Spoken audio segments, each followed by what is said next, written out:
राजधानी जयपुर में 3 दिवसीय डीजीआईजी कॉन्फ्रेंस का आयोजन किया जा रहा है। पीएम नरेंद्र मोदी इस कॉन्फ्रेंस में शामिल हो रहे हैं। वहीं गृह मंत्री अमित शाह और राष्ट्रीय सुरक्षा सलाहकार अजीत डोभाल भी इस कॉन्फ्रेंस में शिरकत कर रहे हैं। राजस्थान अंतर्राष्ट्रीय केंद्र में आयोजित हो रहे पुलिस महानिदेशकों और महानिरीक्षकों के अखिल भारतीय सम्मेलन में नए आपराधिक कानूनों को लागू करने पर मंथन किया जा रहा है। साथ ही साइबर अपराध, पुलिस व्यवस्था में तकनीक, आतंकवाद विरोधी चुनौतियां, वामपंथी उग्रवाद, जेल सुधार और आंतरिक सुरक्षा जैसे मुद्दों पर विस्तार से विचार विमर्श किया जा रहा है। सम्मेलन का प्रमुख एजेंडा नए आपराधिक कानूनों को लागू करने के लिए रोड मैप तैयार करना है।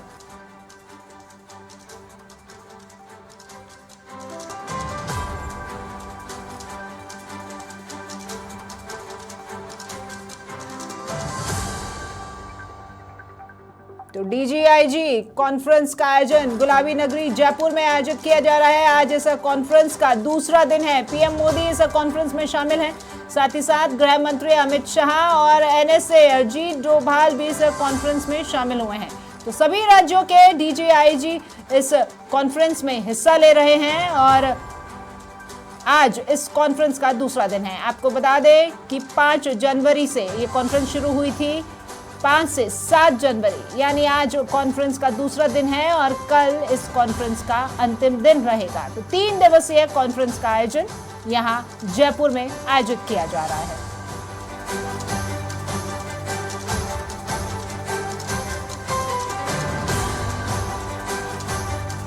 जयपुर के राजस्थान इंटरनेशनल सेंटर आरआईसी में इस कॉन्फ्रेंस का आयोजन किया जा रहा है। आपको बता दें कि देश के आंतरिक सुरक्षा को लेकर कई अहम मुद्दों पर इस कॉन्फ्रेंस में चर्चा की जा रही है।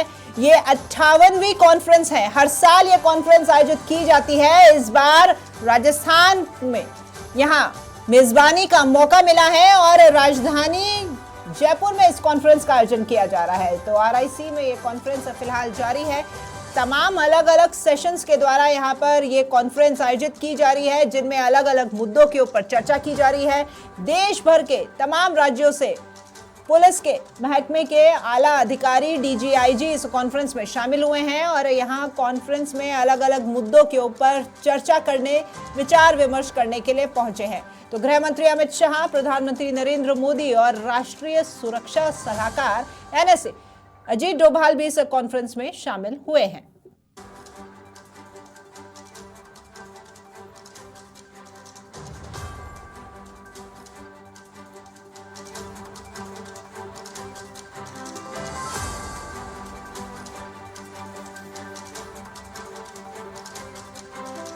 तीन आपराधिक कानूनों का क्रियान्वयन, साथ ही साथ खालिस्तान के मुद्दे पर चर्चा, वामपंथी उग्रवाद, जम्मू कश्मीर में आतंकी हमलों पर चर्चा, साइबर क्राइम, साइबर अपराध पर यहां चर्चा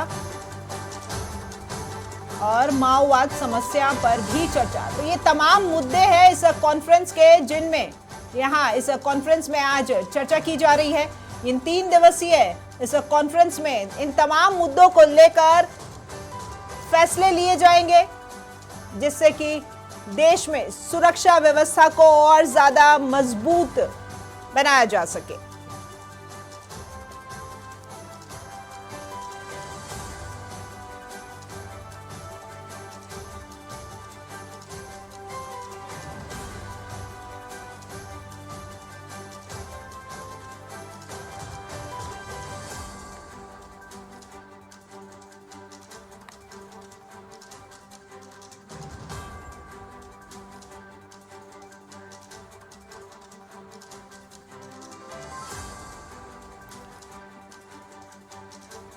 तो डीजीआईजी कॉन्फ्रेंस का दूसरा दिन और इस खबर पर और अधिक जानकारी के लिए हमारे सहयोगी यादवेंद्र शर्मा आरआईसी से हमारे साथ में लाइव जुड़ गए हैं। रुक करते हैं यादवेंद्र का। यादवेंद्र, कॉन्फ्रेंस का दूसरा दिन और 4 बज गए हैं, तो काफी सेशंस अब तक निकल चुके हैं, लंच भी हो चुका है। अब तक की क्या अपडेट आपसे जानना चाहेंगे? किन खास मुद्दों पर आज यहाँ इस कॉन्फ्रेंस में चर्चा की गई अब तक?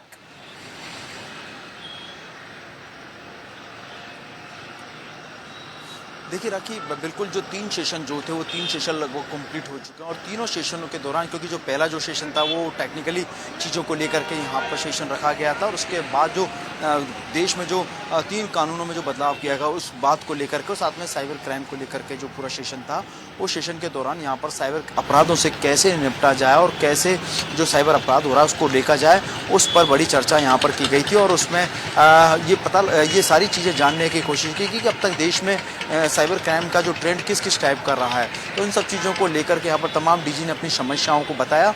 उसके बाद अब जो सेशन चल रहा है उस सेशन में तमाम डीजीपी से जो पीएम नरेंद्र मोदी और इसके बाद केंद्रीय गृह मंत्री अमित शाह जो है वो 1-to-1 रूबरू हो रहे हैं। और चूंकि 17 राज्य ऐसे हैं, देखिए राखी, जहां पर बीजेपी की सरकार है या गठबंधन से जुड़ी पूरी सरकार, और यहाँ पर किस तरह की स्थितियाँ रही है और जो गैर बीजेपी शासित जो प्रदेश है वहाँ पर क्या स्थितियाँ हैं, क्योंकि आगामी लोकसभा चुनाव है। उस लोकसभा चुनाव के दौरान वहाँ पर क्या कमियाँ रही है, क्या लीक पॉइंट रहे हैं, उन तमाम लीक पॉइंट को टटोलने के लिए यहाँ पर जो डीजीपी जो है अपनी चीज़ों के बारे में जो फीडबैक जो है पूरे प्रदेश के प्रदेश के लेकर के फीडबैक को लेकर के यहाँ पर जो है चर्चा जो यहाँ पर कर रहे हैं। और देखिए, अब जब चुनाव होने हैं और जो कानून व्यवस्था वहाँ पर किस तरह की रहनी है, ताकि एक कानून व्यवस्था का बड़ा रोल जो है वो वहाँ पर इन प्रदेशों के अंदर रहने वाला है।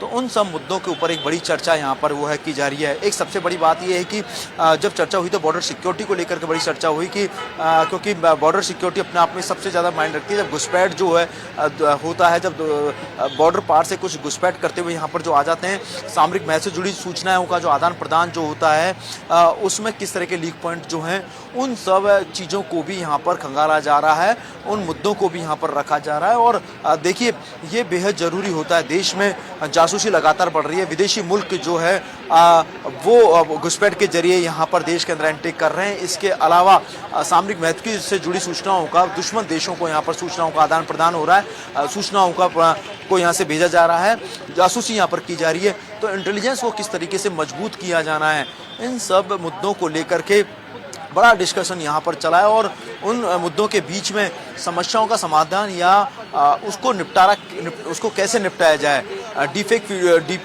से जुड़े जो मामले हैं उन पर समस्याओं को कैसे सुलझाया जाए, जो आने वाले समय में पुलिस के लिए बड़ी चुनौती है। क्योंकि आधुनिकीकरण कैसे हो सकता है पुलिस बेड़े के अंदर, पुलिसिंग को मॉडल पुलिसिंग कैसे यहाँ पर बनाना है, इन सब बातों को लेकर के तमाम डीजी से अपनी राय ली गई है। और तमाम डीजी ने जो है अपने विचारों को यहाँ पर साझा किया है।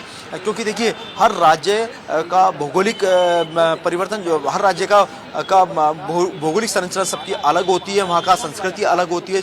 और जब एक राज्य की संस्कृति दूसरे राज्य से मिलती है तो निश्चित तौर पे कई मुद्दों का यहाँ पर समाधान निकलता है। तो ऐसे में ये बेहद जरूरी है। और इसी मकसद से यहाँ पर आपने बताए हैं, कई टॉपिक आपने यहाँ पर बताए हैं जिनके ऊपर यहाँ अंदर सेशंस में चर्चा की गई है, चाहे साइबर क्राइम हो, चाहे आपने बॉर्डर सिक्योरिटी की बात की हो, आपने आधुनिकीकरण की भी बात की है। लेकिन आधुनिकीकरण जो है यहाँ पुलिसिंग में तभी आएगा जब यहाँ पर इन पुलिस कर्मियों को ट्रेनिंग दी जाएगी, क्योंकि इन्हें पहले प्रशिक्षित करना बहुत जरूरी है। और साथ ही साथ आधुनिकीकरण की अगर बात की जा रही है तो वो आधुनिक संसाधन भी यहाँ पर हर जगह मुहैया कराने जरूरी है, चाहे वो हमारे राजस्थान का पीएचक्यू ही क्यों ना हो।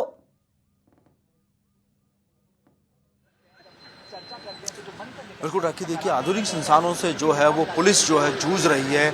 और उस पुलिसिंग में आधुनिक संसाधनों को कैसे बढ़ाया जा सकता है और वो आधुनिक संसाधन क्या क्या होने चाहिए, क्या क्या जरूरत महसूस की जा रही है, उन बातों को भी यहाँ पर इस कॉन्फ्रेंस के माध्यम से तमाम डीजीपी ने रखा। और चूंकि सूचना प्रौद्योगिकी का क्षेत्र है और सूचना प्रौद्योगिकी के क्षेत्र में अपराध का क्राइम बढ़ा है, तो उस हिसाब से संसाधन की सबसे ज़्यादा जरूरत होती है यहाँ पर।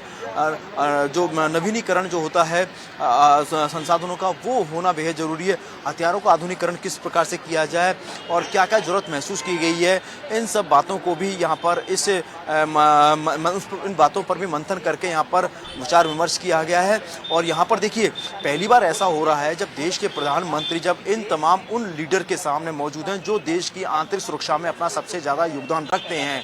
तो शायद ऐसा मौका कभी ना आए, पहली बार ऐसा मौका मिला है कि जब डीजीपी, हो सकता है कि आगे कभी ऐसा मौका भी ना मिले, जब डीजीपी जो है सामने यहाँ पर प्रधानमंत्री जो पीएम मोदी और केंद्रीय गृह मंत्री से सीधे तौर पे यहाँ पर रूबरू हो रहे हैं, तो उनको एक अपनी बातों को इस मंच पर रखने का सबसे बड़ा माध्यम जो है वो यहाँ पर राजस्थान में इस डीजीपी आईजी कॉन्फ्रेंस के दौरान मिला है। क्योंकि 2014 से पहले ऐसा नहीं होता था कि कॉन्फ्रेंस हमेशा होती रहती थी। देखिए, मैं आपको बताऊँ, हर साल होती है, लेकिन इन कॉन्फ्रेंस में पहली बार ऐसा हुआ है कि खुद प्रधानमंत्री यहाँ पर पूरे 12 घंटे से ज़्यादा का समय यहाँ पर बिता रहे हैं, 3 दिन यहाँ पर बिता रहे हैं और डायरेक्ट यहाँ पर उन लीडर्स के साथ मौजूद हैं जो देश की आंतरिक सुरक्षा में सबसे अपना महत्वपूर्ण योगदान करते हैं, लीडरशिप करते हैं।